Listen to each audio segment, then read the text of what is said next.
ఈరోజు నేను పోస్ట్‌పోన్‌మెంట్ గురించి వీడియో చేస్తున్నాను.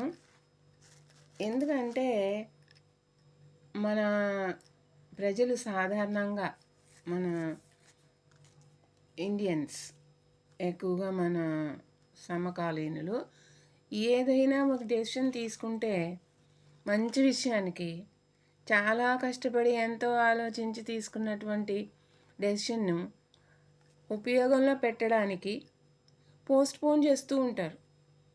పోస్ట్‌పోన్ చేయడం వల్ల పోస్ట్‌పోన్‌మెంట్ అనేటటువంటిది అంటే వాయిదా వేయడం అనేటటువంటిది ఒక జాడ్యం, ఒక జబ్బు. ఆ పని వాళ్ళకి చేయడం ఇష్టం ఉండదు. అందుకని పోస్ట్‌పోన్ చేస్తూ ఉంటారు.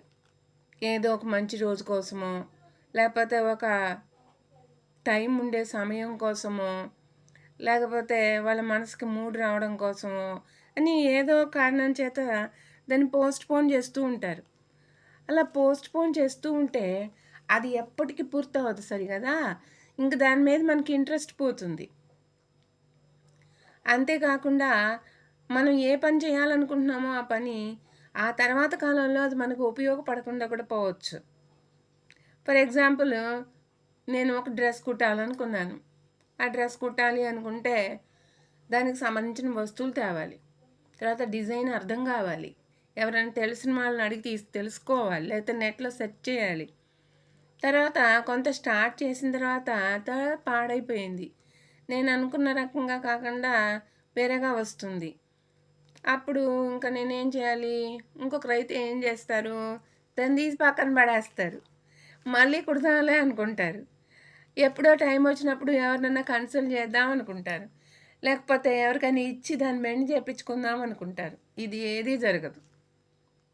ఎందుకంటే కొత్తగా కుట్టేదానికైతే టైలర్స్ రెడీ అవుతారు, కానీ మనం తయారు చేసినటువంటిది అది పాడైపోతే మెండ్ చేయటం అనేది ఇక జరగదు. అంటే నాదేం పాడైపోలేదు, నాకు ఐడియా కరెక్ట్గా రాలా. ఇప్పుడు పలాజో చాలా ఫ్యాషన్. నేను మామూలుగా స్కర్ట్స్ అయితే కుడతాను, కానీ పలాజో కుట్టడం నాకు కొంచెం ప్రాబ్లమే, అర్థం కాల. ఎందుకంటే ప్యాంట్ కదా అది.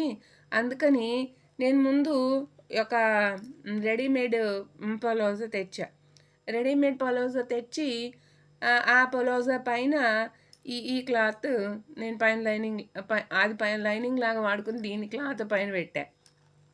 బాగానే వచ్చింది. కానీ ఆ పొలాజో వాళ్ళు ఇచ్చినటువంటి పొలాజో రెడీమేడ్ అవ్వడం వల్ల నాకు కొంచెం షార్ట్ అనిపించింది. దానిపైన నేను మళ్ళీ డ్రెస్ వేసి కుట్టాను, ఈ క్లాత్ వేసి కుట్టాను. కుట్టినప్పుడు ఇది పొడుగా అయింది. అది చాలా ప్రాబ్లం అయింది నాకు. అది ఏం చేయాలో అర్థం కాలేదు. పొడుగైతే ఆ కింద టక్ చేసామంటే ఇంత ఒత్తుగా వస్తుంది, అది బాగుంటుంది చూడడానికి. ఇంకా అలా దాదాపు ఒక 1 వీక్ నుంచి దీంతో కొట్టుకుంటున్నాను. తర్వాత నిన్న సెట్ అయింది. తెల్లవారుజామున 1 గంట వరకు కుట్టాను. కాబట్టి నేను చెప్పే పాయింట్ ఏంటంటే, మనం ఏ పని చేయాలనుకున్నా ఆ పని గురించినటువంటి ప్లాన్ ముందు వేసుకోవాలి. తర్వాత తగిన గైడెన్స్ తీసుకోవాలి. తగిన టెక్నికల్ అసిస్టెన్స్ మనకు ఉండాలి. లేదు అంటే మన తెలివితోటే మనం దాన్ని సెట్ చేసుకోగలగాలి. ఏ రకంగానైనా సరే దాన్ని సక్సెస్ఫుల్ చేయాలి అనేటటువంటి ఒక నిర్ణయంతో మనం ఉండాలి, కానీ ఏదో ఒక రకంగా దాన్ని పోస్ట్‌పోన్ చేయాలి. అది నా పని కాదు, నేను ఎంత పెద్ద ప్రొఫెసర్‌ని కాబట్టి నేనేంటి ఈ పని చేయడం, పోతే పోనీలే, అయితే ఒక రూ. 20 లాస్ అవుతాయి అలా అనుకుంటారు. సహజంగా అలా అనుకుంటారు. అలా అనుకున్నప్పుడు అసలు ఏ పనిలోకి మనం దిగకూడదు. మనం ఏ పని అయితే స్టార్ట్ చేస్తున్నామో ఆ పనికి మన హోదాకి సంబంధం లేదు. ఆ పనిలో ఎంటర్ అయినప్పుడు మనం ఆ పనికి సంబంధించినటువంటి వ్యక్తి మాత్రమే, అంటే నేను టైలర్గా మాత్రమే నేను ఊహించుకోవాలి. నేను ఇంగ్లీష్ ప్రొఫెసర్ని, నాకు ఇంత జీతం వస్తుంది, నేనేంటి ఇది కుట్టడం, ఆ టైప్లో ఆలోచించితే ఏ పని మనం చేయలేం. నేను సహజంగా గర్ల్స్ చెప్పేటటువంటిది ఇదే. మన గర్ల్స్ ఏమనుకుంటారంటే, ఇది పని మనుషులు చేసే పని, ఇది టైలర్స్ చేసే పని, ఇది కార్పెంటర్ చేసే పని, లేకపోతే ఇది ఒక ఎలక్ట్రీషియన్ చేసే పని అనుకున్నప్పుడు ఆ పనిలో మీరు ఎంటర్ అవ్వద్దు. ఆ పని నాకు కావాలి, ప్రస్తుతం నేను ఏ పని చేస్తున్నానో ఆ పనికి సంబంధించినటువంటి వ్యక్తిని నేను. అంటే నేను ఎలక్ట్రికల్ వర్క్ చేస్తుంటే నేను ఎలక్ట్రీషియన్‌ని. నేను టైలరింగ్ చేస్తుంటే నేను టైలర్‌ని. నేను వంట చేస్తుంటే నేను కుక్‌ని. నేను ఏ పని చేస్తుంటే ఆ పనికి సంబంధించినటువంటి టెక్నీషియన్‌ని నేను అనుకుంటేనే దాంట్లో సక్సెస్ ఉంటుంది. అప్పుడు దాంట్లో మనకి వర్క్‌లో నిమగ్నత ఏర్పడుతుంది. కాన్సంట్రేషన్, ఫోకస్ ఏర్పడుతుంది. ఇదే మన ఇండియన్స్‌కి లేనటువంటి విషయం. డెడికేషన్ ఉండదు. తర్వాత వాళ్ళకి ఏ వృత్తి మీద ఒక అవగాహన ఉండదు. ఏదో మనం చదువుకున్నల్లా ఇంజనీరింగ్ చదువుకి మాత్రమే నేను ఉద్యోగం చేస్తాను, మిగతా నా పని కాదు, నేను డబ్బిచ్చి కొనుక్కుంటాను అనే గర్వంతో ఉంటారు. అవన్నీ కూడా మన జీవితంలో భాగమైనప్పుడు, అన్నీ కూడా మనం నేర్చుకోవడానికి అవకాశం ఉన్నప్పుడు నేర్చుకోవడమే మంచిది. జాబ్ సాటిస్ఫాక్షన్ అనేది ఉండాలి. డిగ్నిటీ ఆఫ్ లేబర్ అంటారు దీన్ని. అంటే ఏ పనైనా కూడా గౌరవమే. డిగ్నిటీ అంటే గౌరవం. ఏ పని చేస్తే ఆ పనిలో గౌరవాన్ని మనం పొందాలి. ఎప్పుడు పొందగలుగుతాం ఆ పనిలో గౌరవాన్ని? మనం టెక్నికల్గా క్వాలిఫై అయినప్పుడే గౌరవాన్ని పొందగలుగుతాం.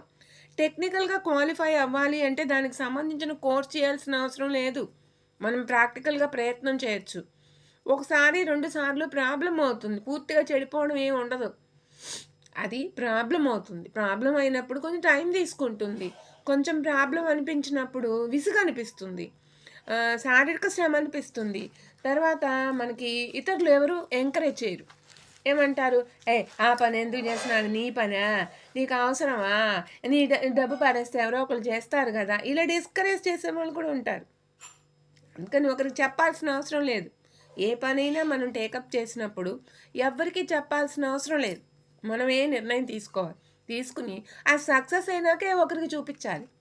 అప్పుడు మనం సక్సెస్ అయినప్పుడు ఉన్నటువంటి సంతోషాన్ని అందరూ ఇష్టపడతారు. కానీ మనం ప్రయత్నం చేస్తున్నప్పుడు వస్తున్నటువంటి ప్రాబ్లంని ఎవ్వరు కూడా మనకు సహాయం చేయరు, సరిగదా ఎగతాళి చేస్తారు. ఇది చిన్న విషయం నేను చెప్తున్నాను, కానీ చిన్న విషయమే కాదు. పెద్ద పెద్ద సైంటిస్టులు పెద్ద పెద్ద విషయాలు కనుక్కునేటటువంటి వాళ్ళు కూడా ఎదుర్కొనేటటువంటి సమస్య ఇదే. దీన్ని ఇన్నోవేషను, తర్వాత ఇన్వెన్షను అంటారు.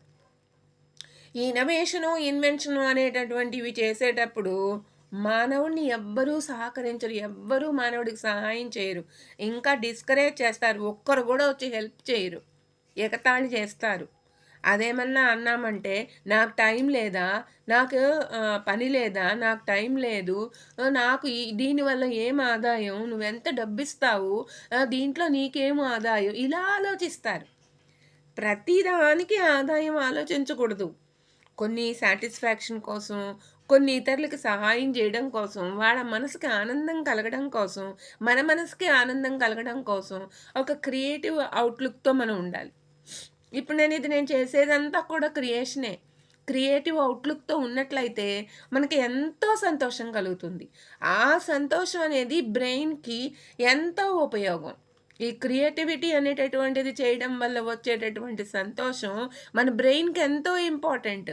దానివల్ల మనము ఎంతో సాటిస్ఫాక్షనే కాకుండా ఒక అప్లిఫ్ట్మెంట్ పొందుతాం. అంటే మన బ్రెయిన్కి కావలసినటువంటి ఎంకరేజ్మెంట్ వస్తుంది. ఎవరో చెప్పేది కాదు, మనకే వచ్చేస్తుంది. దానివల్ల ఫ్యూచర్లో ఏ పనైనా చేయడానికి ఒక ధైర్యం ఏర్పడుతుంది, ఒక ఇండిపెండెంట్ థింకింగ్ ఏర్పడుతుంది, ఒక సెల్ఫ్ కాన్ఫిడెన్స్ ఏర్పడుతుంది. ఈ విషయానికే కాదు, అసలు జీవితానికి కావలసినటువంటి సెల్ఫ్ కాన్ఫిడెన్స్ ఏర్పడుతుంది మీరు స్వతంత్రంగా ఒక పని చేయడం నేర్చుకుంటే. ఇదే నేను అందరికీ చెప్పేది. స్వతంత్రంగా పని చేయాలి, ఇండిపెండెంట్గా చేయాలి. అది తప్పైనా ఒప్పైనా మనమే భరించాలి, దాని అవుట్కమ్ వచ్చేటట్టు చూసుకోవాలి. అలాంటిది వచ్చినప్పుడే, ఆ ఫలితం వచ్చిన తర్వాతే అందరూ మనని అప్రిషియేట్ చేస్తారు. ఆ అప్రిసియేషన్ అనేది ఇంపార్టెంట్ కాదు, ఒకరు చేసే అప్రిసియేషన్ ఇంపార్టెంట్ కాదు, మన మనసే మనకు చెప్తుంది. ఆ సంతోషం అనేది మన బ్రెయిన్కి ఒక బూస్ట్ అనమాట. అది ఒక పెద్ద బూస్ట్. దానివల్ల మనకి ఎంతో గ్రోత్ ఉంటుంది. ఇది ఆలోచించండి అందరూ. ఈ డబ్బు ఖర్చవడం గానీ, టైం పెట్టడం గానీ, లేకపోతే ఏదో ఒక పని నెరవేర్చడం కానీ కాదు ముఖ్యం అక్కడ. మన మైండ్‌కి బూస్ట్ ఉంటుంది. మన యొక్క